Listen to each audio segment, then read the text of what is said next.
Well, good morning to you. Monday again, isn't it? Wet and windy out there, but there we are. Keep smiling. This is a bit different today because I'm on my iPad. My computer's gone a bit oofy at the minute, but it'll be all right. We're getting a new engine put in, as they say. Anyhow, I hope everybody's all right. Now, I've got to say, it's a very, very special birthday today to a dear friend of mine and my wife, Julius, is Christina De Vries. Happy birthday to you, and I hope you have a wonderful day. Just take it easy and keep smiling. It's going to be all right. Everything we're going to get out all over this. Just let's be positive, all right? Now I'm going to do another Herbert Lean here today. This one's called Mother Gets a Letter. Look, said Mother, postman is coming up the garden. Run, Richard Henry, and open the door. I know something was going to happen. I had a dream last night. Dreamed I had a fortune left to me.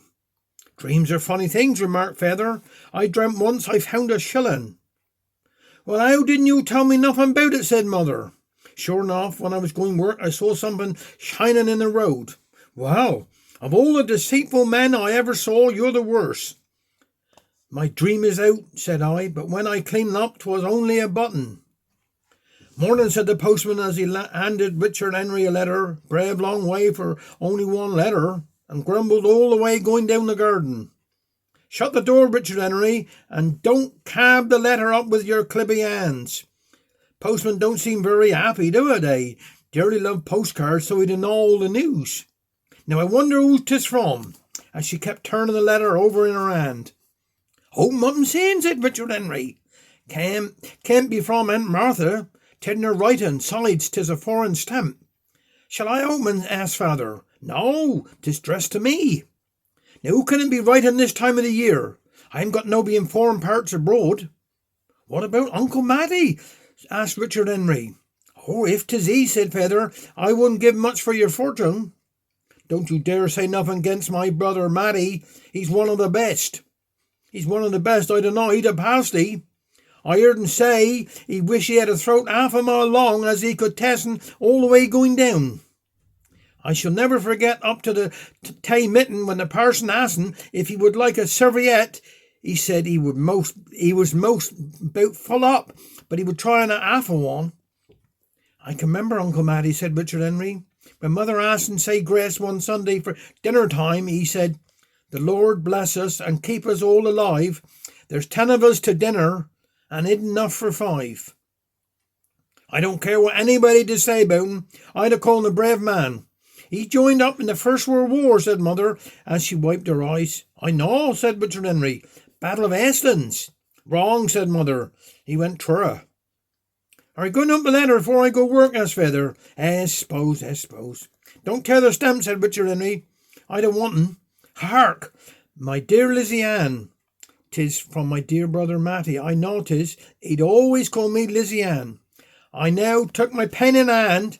Wouldn't take up in his mouth, suppose, Father? No, to write these few lines to let you know I'm coming home. Where's my aunt? Asked Feather. That's enough for me. I don't want to hear any more. Get my bed ready for me. Don't wait till you get this letter. I shall be setting sail next week. More trouble, said Feather, as he found his aunt. I struck luck and made heaps of money. What's that? Asked Feather. Read that again. And off came his aunt. I struck luck and made heaps of money. No more for the time, with love from your brother Matty. Well done. Matty's always welcome in his house, cried Feather. I must take up some licks, for he'd dearly love a licky pasty. He shall have the best in the house. P.S. I suppose Richard is grawed. What are you screeching for, Mother? Asked Richard Henry.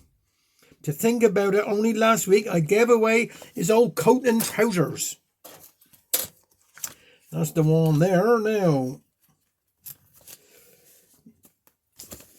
Penryn man fell out with his in-laws and banned them from entering the house while he was in it. His wife faithfully carried out his wishes until she was on her deathbed, and then asked sadly, Haven't I always been a supportive wife to you, John? Yes, my lover, he replied, the best. Then if I would love it if you could grant me my last request and let my sister Sarah ride in the first car with you at the funeral.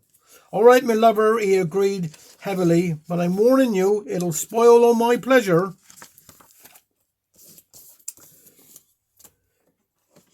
A local doctor was famous in the Bude area for always catching exceptionally large fish. One day, while he was on one of his frequent fishing trips, he was called to a woman in labour at a nearby farm.